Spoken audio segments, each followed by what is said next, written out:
with John MacArthur. Well, John, everyone seems to be curious about the second coming of Christ, especially the timing of it.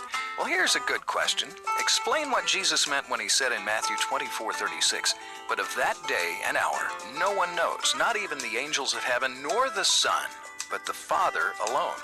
Well, if Jesus is God, how could he not know something that important? Good question, and the answer is because in the Incarnation, Christ restricted the independent use of some of his attributes. What do we mean by that?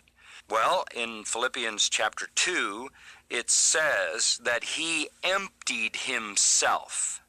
Of what? Of his attributes? Of course not. He couldn't cease to be who he was.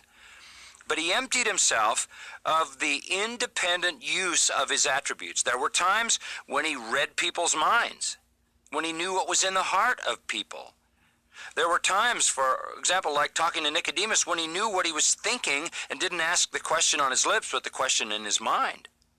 He said, when it came to the end of his life, if I wanted to, I could call for a legion of angels to deliver me. But he emptied himself of those prerogatives.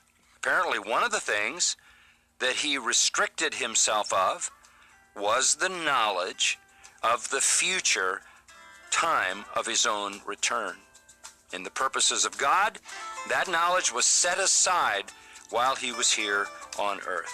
Fully God, but willing to set aside his prerogatives for a time, to pick them up again, of course, when he ascended back into the glory of heaven. Thanks for listening to Bible Q&A with John MacArthur.